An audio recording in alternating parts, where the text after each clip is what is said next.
নমস্কার বন্ধুরা, চলে এসেছে একটা ভিডিও নিয়ে আমার চ্যানেল চলচ্চিত্র চর্চাতে। তো এখন আমরা এই ভিডিওতে আলোচনা করব ভূস্বর্গ ভয়ঙ্কর ফেলুদার গোয়েন্দাগিরির যে নতুন ওয়েব সিরিজটা এসেছে সৃজিত মুখার্জির পরিচালনায়, যাতে আমরা টোটা রায়চৌধুরী, কল্পন মিত্র এবং আমাদের অনির্বাণ চক্রবর্তীকে ফেলুদা তোপস এবং জটার ভূমিকায় দেখতে পেতে চলেছি সেই ওয়েব সিরিজটা নিয়ে। তো 6টা এপিসোডে রিলিজ করা হয়েছে ফেলুদার নতুন সিজন। কেমন লাগলো? ডিসেম্বর এবং ফেলুদা অঙ্গাঙ্গিভাবে জড়িত।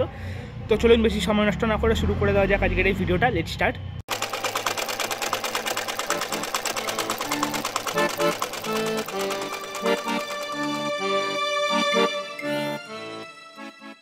তো ভিডিওটা শুরু করার আগে একটাই কথা বলতে চাই, আমি বাইরে আছি এবং লাস্ট ভিডিওতেও বলেছিলাম যে ব্যাকগ্রাউন্ড নয়েজ আসার জন্য দুঃখিত। আশা করি আপনারা মানিয়ে নেবেন। এরপর থেকে আর সেরকম কোনো ভিডিও আসবে না, প্রপার সেটআপে ভিডিও আসবে।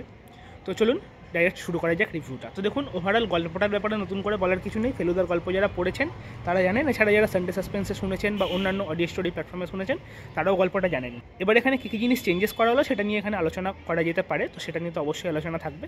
তো পজিটিভ দিক আমার কী কী লাগলো সেটা নিয়ে আগে আমরা আলোচনা করে নিই। দেখুন, টোটা রায়চৌধুরী আরও ভালো পারফরমেন্স দিচ্ছে। আগে যে আমি দুটো কাজ দেখেছিলাম, দুটোই তো ছিন্নমাস্টার অভিশাপ এবং দার্জিলিং জমজমাট, কারণ যত কাণ্ড কাঠমান্ডুতে রিলিজ করেনি এখনও অ্যাট দ্য টাইমস। যাই হোক, সেই দুটো কাজে টোটা রায়চৌধুরী অ্যাজ এ ফেলুদা যতটুকু আমরা দেখেছিলাম তার থেকেও বেটার, মাচ বেটার আমি বলবো। এখানে ফেলুদা হিসেবে তাকে দেখেছে, তার অঙ্গভঙ্গি, তার চাহনি, জিনিসপত্রগুলো ভালো, তার কঠিন চোয়াল, জিনিসপত্রগুলো ভালো পারফরমেন্স দিয়েছে। কল্পন মিত্রকে আমার ঠিকঠাক লাগেনি খুব একটা, তাকে মানে জাস্ট এখানে ওয়েস্টই করা হয়েছে এবং কিছুই করার ছিল না। তার ক্যারেক্টারটাকে কিছু একটা ইনপুট দেওয়া দরকার ছিল। ফেলুদার গল্প মানে সেখানে জটায়ুর হেল্প থাকবে, সেখানে তোপসের হেল্প থাকবে, ফেলুদা কিন্তু একা না। তো সেই জিনিসটা একদমই কিছু করা হয়নি, জাস্ট একটা সাইড কিক হিসাবে জাস্ট তাকে রেখে দেওয়া হয়েছে। রাদার জটায়ু এখানে অনির্বাণ চক্রবর্তী আরও বেটার পারফরমেন্স দিচ্ছে, এটা আগের দুটো সিজনে দিয়েছিল জটায়ু হিসাবে, তার থেকে বেটার। হ্যাঁ, কিছুটা ভাব আমি একেনবাবু পেয়েছি, তার আমি আগেও বলেছিলাম এখনও বলছি, কিন্তু ঠিক আছে, জটায়ু হিসাবে তাকে মানিয়ে গেছে। এবং যত সাপোর্টিং কাস্ট আছে এখানে, রজতাভ দত্তর মেকআপটা খুবই ফেক লেগেছে আমার। নেগেটিভ দিকে আবার এই পয়েন্টটা নিয়ে আলোচনা করবো। সাইড কাস্টদের পারফরমেন্স আমার ঋদ্ধি সেন বাদ দিয়ে প্রত্যেকে ঠিকঠাক লেগেছে। রজতাভ দত্তর পারফরমেন্স ভালো, মেকআপটা বাদ দিয়ে। এই ছিল পজিটিভ দিক পারফরমেন্সের দিকে। এবং এর থেকেও পজিটিভ দিক যেটা বলা যেতে পারে, এর সিনেমাটোগ্রাফি ওয়েব সিরিজটার। যেভাবে এখানে কাশ্মীরটাকে দেখানো হয়েছে, পেহেলগাঁও বলুন, গুলমার্গ বলুন, যা যা সিন এখানে দেখানো হয়েছে ওয়েব সিরিজটার মধ্যে, বরফের পাহাড়, সেখানে যাওয়া, পেহেলগাঁওয়ে ঝিলাম নদীর ধারে এখানে টেন্টে যে জিনিসপত্রগুলো দেখানো হয়েছে, যেগুলো বইতেও ছিল ইনফ্যাক্ট, সেই জিনিসপত্রগুলো আপনার বড় পর্দায় দেখতে ভালো লাগবে। বড় পর্দায়, ভুল বললাম, ছোটো পর্দায় দেখতে ভালো লাগবে, কারণ এটা বড় পর্দাতেও রিলিজ করা হয়েছিল সিনেমা আকারে। তো আমি তো সেটা দেখতে পারিনি, কিন্তু আমি হইচইটাই দেখেছি। ছোটো পর্দায় এটা দেখতে ভালো লাগবে আপনার, যতই হোক পাহাড়ের সিনারি এবং বাঙালি, সেটা তো ন্যাচারালি মানে কোনো কথাই হবে না। সিনেমাটোগ্রাফি ওয়েব সিরিজটা খুব ভালো, বিশেষ করে কিছু ক্যামেরা শট, এখানে ড্রোন শটগুলো খুব ভালোভাবে নেওয়া আছে, উপর থেকে একদম বরফের পাহাড় পুরো দেখা যাচ্ছে।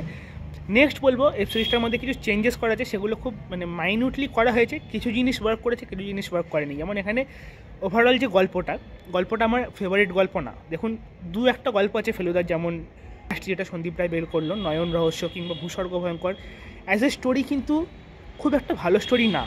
কারণ আপনি আর বাদবাকি যে ফেলুদার স্টোরিগুলো নিয়ে নেন, ছিন্নমাস্টার অভিশাপ, এবার কাণ্ড কেদারনাথে, যত কাণ্ড কাঠমান্ডুতে, এক্সেট্রা এক্সেট্রা, প্রত্যেকটা স্টোরিতে মানে একটা পাওয়ারফুল গল্প থাকে। এবার এই স্টোরিটার মধ্যে সেই অর্থে কিন্তু গল্প সেরকম কিছু নেই। এখানে একটা জাজ, মানে ফেলুদার বাদবাকি গল্পে যা হয়ে থাকে পুরো একদম প্রেডিক্টেবল গল্প। এটা একটা জাজ, সে জাজিং করেছে তার গোটা লাইফে, এবং লাস্টে এসে সে রিয়েলাইজ করছে যে 8টা না 9টা টোটাল কেস সে ঠিক ভার্ডিক্ট দেয়নি, তাই সে প্ল্যান চেট করছে। বাট এই যে প্ল্যান চেটের ব্যাপারটা, এটাই আমার অ্যাজ এ রিডার, আমি যখন ছোটোবেলায় গল্পটা পড়েছিলাম মেনে নিতে অসুবিধা হয়েছিল যে ফেলুদা এইসব জিনিস বিশ্বাস করছে। এবং সত্যজিৎ রায় কিন্তু এই লেখাটার মধ্যে কোনো কী বলবো, মানে কংক্রিট সলিউশন দিয়ে যায়নি যে এটা একটা ফেক জিনিস। যেমন হত্যাপুরিত হয়েছিল, যেমন গোসাইপুর স্বর্গরামে হয়েছিল, এই যে প্ল্যানচেটগুলো হচ্ছে সেটা ফেক।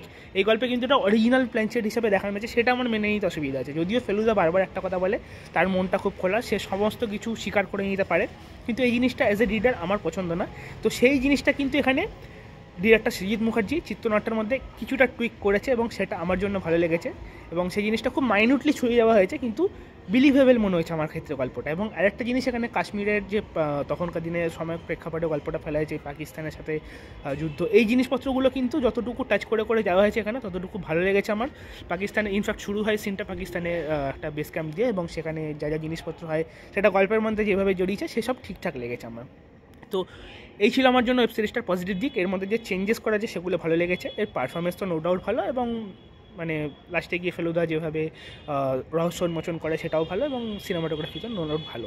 নেগেটিভ দিকে যদি ডাইরেক্ট চলে আসি, দেখুন প্রথমে তো বললাম ঋদ্ধি সেনের পারফরমেন্স, মানে আমার কিছু অভিনেতা থাকে না, তাদের পারফরমেন্স একই রকম লাগে, তার মধ্যে একজন খুবই একরকম একটা মানে সারফেস লেভেলে তার পারফরমেন্স লেগেছে, একদম ভালো লাগেনি। রজত অবদত্তর মেকআপটা এখানে খুব ফেক লেগেছে, তাকে ওরকম একটা বয়স্ক জাজ হিসাবে মানে যে মেকআপটা করা আছে সেটা একদমই মেনে নিতে পারিনি, আরও ভালো মেকআপ হতে পারতো। এছাড়া মেকআপ নিয়ে আমার কোনো নেগেটিভ দিক লাগেনি।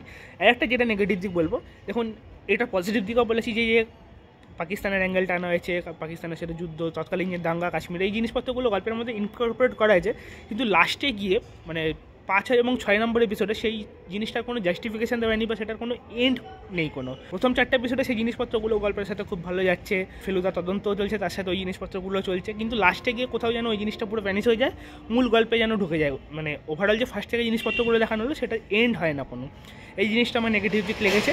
তো as a Feluda fan, as a Satyajit Ray পূজারি, আমি এই ওয়েব সিরিজটাকে ফেলুদার যত ওয়েব সিরিজে কাজ হয়েছে তার সব থেকে এগিয়ে রাখবো। আমি এখনও যতখণ্ড কাঠমান্ডুতে দেখিনি, আমি কেন কেউই দেখেনি, তবে তার মধ্যে থেকে মানে যদি কিছু মেড কাজ হয়ে থাকে সেটা মানে সব অ্যাঙ্গেল থেকে, তাহলে সেটা হচ্ছে এটাই, ভূস্বর্গ ভয়ঙ্কর। আপনাদের অবশ্যই দেখা উচিত, রেকমেন্ড করলাম। অবশ্যই হইচইতে চলে যান, সেখানে গিয়ে 6টা এপিসোড আছে, খুব বড় না, প্রত্যেকটা এপিসোডের রান টাইম ওই 18 থেকে 25 মিনিটের কাছাকাছি, দেখে ফেলুন। 2 ঘন্টা সিনেমা হিসেবে এটাকে ট্রিট করতে পারেন, কারণ এটা 2 ঘন্টা সিনেমা হিসেবে বড় পর্দায় দেখানো ছিল কিছু স্পেশাল মানুষদের জন্য। তো এই ছিল আমার ওভারঅল টেক ফেলুদার গোয়েন্দাগিরি ভূস্বর্গ ভয়ঙ্কর ওয়েব সিরিজটা নিয়ে। ডাইরেক্ট যদি চলে আসি ওয়েব সিরিজটা রেটিংয়ে, আমি ওয়েব সিরিজটাকে 8 আউট অফ 10 স্টার্স দেবো। অ্যাডাল্ট সিনের কথা বললে কিছু নেই, বাচ্চা থেকে বড় সবাই দেখতে পারে, বাচ্চাদের জন্যই বানানো, বড়দেরও ভালো লাগবে। যদি আপনাদের অলরেডি ওয়েব সিরিজটা দেখা হয়ে থাকে, আপনাদের কি বক্তব্য, আপনারা কি আমার মতামতের সাথে একমত কি একমত না, আপনি আপনারা ভিডিওর নিচে কমেন্টে লিখে জানাতে ভুলবেন না। এবং আমার এই ভিডিওটা ভালো লেগে থাকলে ভিডিওটাকে লাইক করে দেবেন, চ্যানেলটাকে সাবস্ক্রাইব করতে ভুলবেন না। দেখা হচ্ছে পরের ভিডিও, এখন আমাদের টাটা বাই। দুঃখিত সাউন্ড নয়েজের জন্য, পরের ভিডিওতে আর এই জিনিসটা হবে না, বাই।